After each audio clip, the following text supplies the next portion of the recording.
कहानी का नाम है पैसे का खेल। घर में तो एक कागज पर अपने ऋण का हिसाब लिखकर उसकी ही पूजा की। अपने पास तो लक्ष्मी के नाम पर ही कभी न छूटने वाला कर्ज है। फिर सोचा, चलो कुछ दूसरों का हाल ही देख आवे। चौक से ही चला।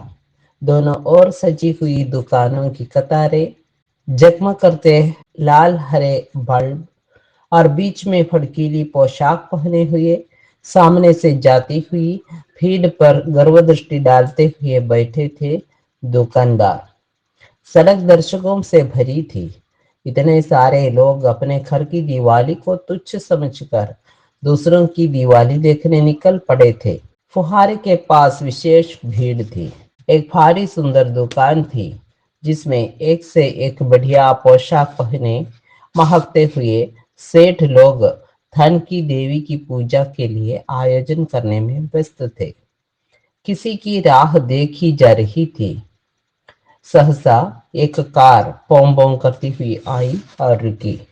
आकाश में झिलमिल करती हुई नई गाड़ी आंखों को चौंधिया देती थी। दृष्टि नहीं ठहरती थी उस पर, मानो कोई सुंदर नक्षत्र भूमि पर उतर आया हो। भीतर शोर हुआ, सेठ जी आगे, सेठ जी आगे।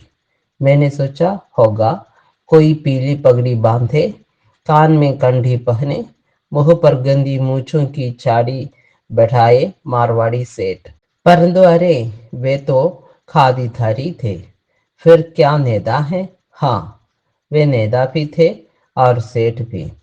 जन्म और कर्म से सेठ थे और दुनिया की आंखों में धूल झोंकने के लिए चंदा रूबी दक्षिणा देकर अभी अभी नेदागिरी का गुरु मंत्र भी पढ़ लिया था।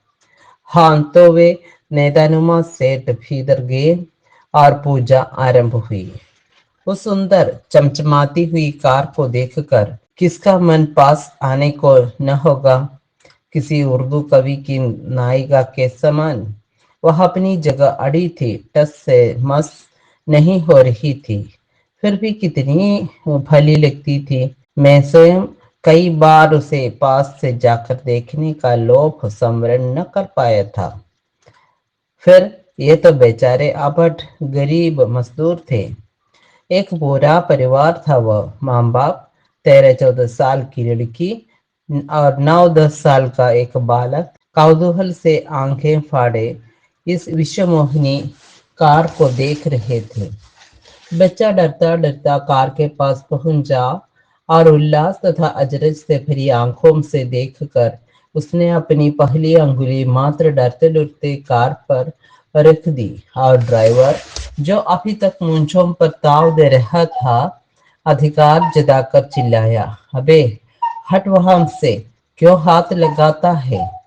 बच्चे ने एकदम अंगुली खींच ली, जैसे कोई आग के अंगारे को छूकर हाथ खींच लेता हो।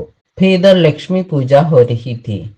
लक्ष्मी की जय। और मेरे पास ही खड़ा हुआ एक लड़का ढंड से सीसी करता हुआ पुकार रहा था, एक एक काने में माचिस, एक एक काने में। और वह मजदूर परिवार उस कार को और कभी उस भीड़ को देख रहा था। बच्चा बेचारा फूका था। सामने मिठाई देखी तो रो पड़ा, अम्मा भूख लगी है, मिठाई ले दे। बेचारी माम ने 2 पैसे की लैया लेकर बालक के हाथ में दे दी। बालक उस मिठाई को मग्न हो खाने लगा, पर दृष्टि थी उसकी उसी कार पर। कई बार उसने हाथ बैठाया, पर प्रत्येक बार ड्राइवर को देखकर चौंक जाता था। ड्राइवर फिर इधर का दृश्य देख रहा था। बालक ने इस मौके से पूरा लाभ उठाना चाहा। उसने फुर्ती से पूरा हाथ मडगार्ड पर फेर दिया। ड्राइवर अभी भी उसी ओर देख रहा था। बच्चे का साहस बैठा। वह कार पर जमी हुई धूल बड़ी श्रद्धा से संभल संभाल कर पहुंचने लगा।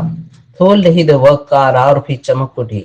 बालक के नेत्र भी उल्लास से चमक उठे। वह हाथ की लैया खाना भूल गया। इसी समय ड्राइवर की आंखें घूमी। चिल्लाया वह, अबे नहीं मानता, ठहर।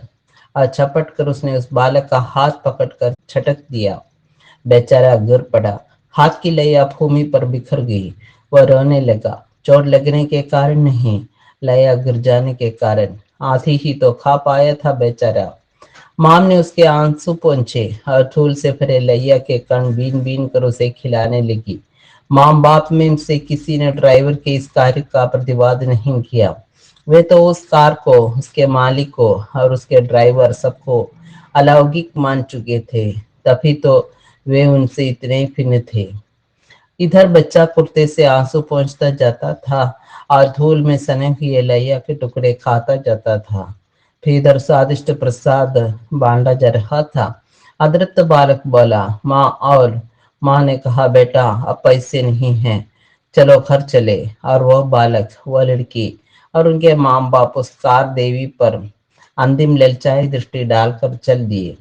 उधर गजरोम से लदे कार के मालिक सेठ चंद्रलक्ष्मी के कृपा पात्र उस चंचल कार पर सवार होकर चल दिए। एक बूढ़े ने कहा, भैया सब पैसे का खेल है। खिसकती हुई भीड़ में अंतिम आशा से वह ठंड से कांपता हुआ लड़का फिर चिल्लाया, एक एक आने में माचिस, एक एक आने में। मैं भी वापस चला। दिमाग में घूम रहे थे वह कार, वह सेठ, वह मजदूर परिवार और वह माचिस वाला लक्ष्मी पूजा की उस घड़ी में, पर इनमें कोई संबंध नहीं समझ पा रहा था।